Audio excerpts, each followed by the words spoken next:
اللہ تعالیٰ خادم حسین رضوی صاحب کی مغفرت فرمائے، انہیں ان کے نیک کاموں کا اجر عطا فرمائے اور ان کی غلطیوں سے درگزر فرمائے، آمین ثم آمین۔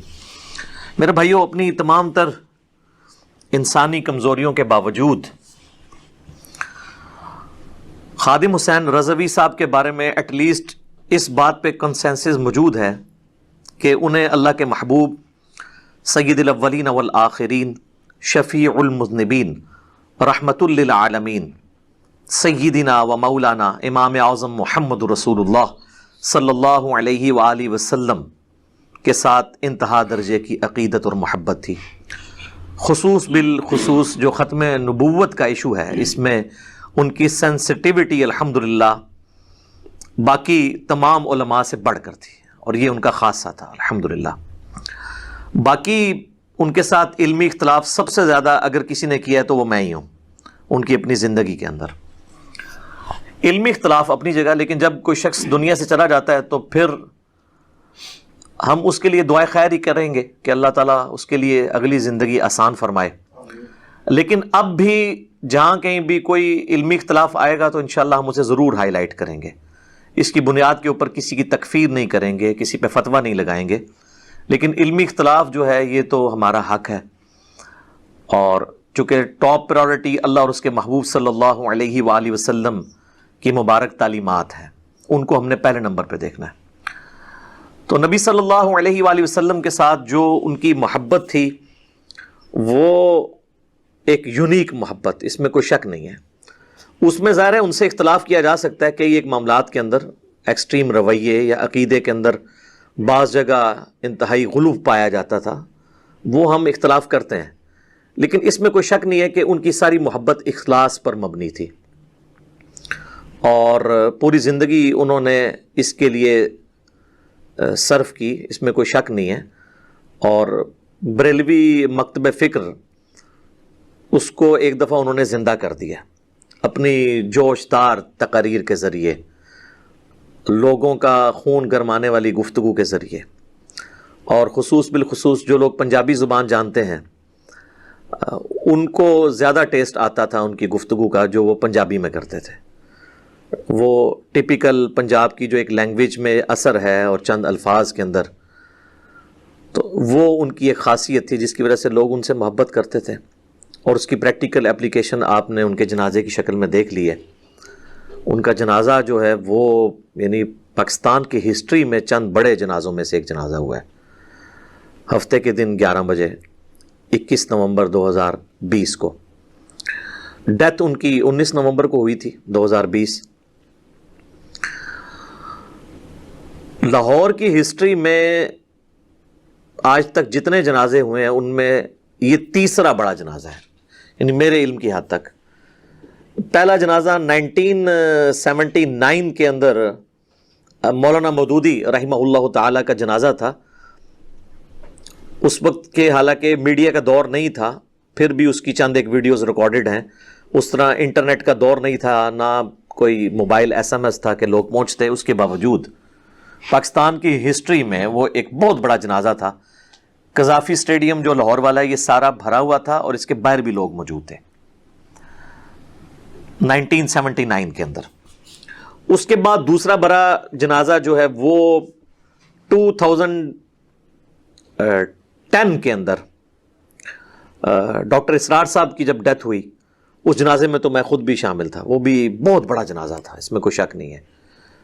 اور ڈاکٹر اسرار صاحب رحمہ اللہ تعالیٰ سے محبت رکھنے والے لوگ بھی پوری دنیا سے شامل ہوئے تھے۔ اور یہ تیسرا جنازہ خادم رضوی صاحب کا ہے، اور یہ جنازہ میرے خیال میں تو ان دونوں جنازوں سے بڑا تھا۔ لیکن یہاں پہ میں ایک چیز عرض کر دوں، امام احمد بن حنبل رحمہ اللہ تعالیٰ کے حوالے سے ایک قول ملتا ہے کہ انہوں نے معتزلہ کے مقابلے پر کہا تھا کہ ہمارے جنازے جو ہیں وہ فیصلہ کریں گے، یعنی جس کا جنازہ بڑا ہوگا یہ اس بات کی دلیل ہوگا کہ وہ حق پر ہے۔ یہ کسی خاص فریم آف ریفرنس میں تو بات کرنا شاید ان کے نزدیک درست ہوگی، اس کی کوئی علمی گراؤنڈ نہیں ہے، یعنی یہ کوئی نبی صلی اللہ علیہ وآلہ وسلم کا فرمان نہیں ہے، امام احمد بن حنبل کی ذاتی رائے ہے. اگر وہ زندہ ہوتے تو ہم ان سے پوچھتے اور ڈسکس کرتے تو وہ بھی مانتے کہ میں نے اپنے حالات و واقعات میں ایک بات کی تھی کہ جتنے ظلم جو ہے وہ عباسی خلفاء کی طرف سے ان پر کیے گئے تو عوام پھر بھی ان کے ساتھ تھی، اگرچہ وہ ان کی سپورٹ میں کھڑی نہیں ہوئی، جنازے ہی عوام پڑھتی ہے، اس وقت تو ساتھ کوئی نہیں تھا جب ان کو کوڑے پڑ رہے تھے. لیکن یہ کوئی بنیاد نہیں ہے، ورنہ اس امت میں سب سے بڑی شخصیات میں سے ایک شخصیت جن کے اوپر سنی شیعہ کا اتفاق ہے، صوفیاء ہوں سلفی ہوں سب کے سب ان کو مانتے ہیں، وہ سیدنا ابو ذر غفاری رضی اللہ تعالیٰ عنہ علیہ السلام، جن پہ میرا ایک بڑا رکت انگیز کلپ ریکارڈڈ ہے. وہ خاص کیفیت میں اس وقت جو میری زبان سے اللہ نے باتیں نکلوائیں وہ آپ یوٹیوب پہ جا کے دیکھ لیں، لاکھوں لوگوں نے دیکھا ہے. ان کی تو موت جو ہے وہ مدینہ شریف کے پاس ایک گاؤں میں ہوئی ہے، اور اس وقت ان کی صرف بیوی ان کے ساتھ تھی، اور وہاں سے ایک قافلہ گزر رہا تھا تو انہوں نے ان کا جنازہ پڑھا ہوا. وہ ایک علیحدہ سے ٹاپک ہے، وہ آج ڈسکس نہیں کروں گا. تو ان کے جنازے میں تو میرے بھائی ایک صف بھی پوری نہیں ہوئی ہے جو آپ کی نارمل صف ہے، 2-3 بندوں نے جنازہ پڑھا. تو ان کا تو جنازہ کوئی بڑا نہیں تھا، نہ ان کا کوئی بہت بڑا مزار بنا، بلکہ قرآن میں 25 انبیاء کا ذکر موجود ہے. صرف ہمارے محبوب صلی اللہ علیہ وآلہ وسلم کا جو مزار اقدس ہے یا قبر مبارک ہے وہ کنفرم ہے، باقی تو سب اندازے ہیں. وہ 25 کی آپ مزارات ہی نہیں بتا سکتے. ابھی تو میں ان انبیاء کی بات ہی نہیں کر رہا کہ جو مسند امام احمد میں موجود ہے کہ 1,24,000 انبیاء دنیا میں مبعوث ہوئے، جن میں سے 315 رسول تھے. تو 315 رسولوں کا بھی نہیں مزار، اور 1,24,000 انبیاء کا تو ہے ہی نہیں. تو مزارات بنانا یا اس پہ رش ہونا یہ کوئی کسی کے حق پہ ہونے کی دلیل نہیں ہے، نہ بڑے جنازے کسی کے حق ہونے کی دلیل ہے. ہو بھی سکتے ہیں اگر وہ علمی طور پہ حق پہ ہو، کیونکہ اب خادم رضوی صاحب کے جو ماننے والے لوگ ہیں، کیا مودودی صاحب کا اتنا بڑا جنازہ، اور اس کے بعد ڈاکٹر اسرار صاحب کا جنازہ، اور اس کے بعد جنید جمشید صاحب کا جنازہ، اتنے بڑے بڑے جنازوں کو دیکھ کے وہ ان کو حق پہ ماننے کے لیے تیار ہوں گے؟ نہیں. تو جو دلیل آپ کسی اور کے حق میں ماننے کے لیے تیار نہیں ہے نا، تو میرے بھائی وہ دلیل پھر اپنے حق میں بھی پیش نہ کریں معذرت کے ساتھ، کیونکہ یہ کوئی علمی دلیل نہیں ہوگی آپ کی، جذباتی باتیں. تو علمی ڈاکٹرن کو فالو کریں، جذباتی ڈاکٹرن کو فالو نہ کریں. بہرحال مجھے ذاتی طور پہ خادم رضوی صاحب کی وفات کی نا یعنی بڑا صدمہ پہنچا. اور مجھے ایک بھائی نے کراچی سے فون کیا، میں باہر تھا اس وقت، تو اس وقت میں تو خبریں وغیرہ نہیں دیکھ رہا تھا. تو انہوں نے یعنی بتایا کہ اس طرح کی ڈیتھ ہو گئی ہے. تو بے ساختہ میری زبان سے انا للہ و انا الیہ راجعون نکلا. تو ہم نے تو وہ کام نہیں کیا کہ وہ جب دوسرے فرقے کا کوئی بندہ مرتا ہے تو کہتے ہیں جی مر گیا مردود، جہنم واصل ہو گیا، اپنے انجام کو پہنچ گیا. اللہ کا شکر ہے کہ اپنا ذہن تو اس چیز سے آزاد ہے.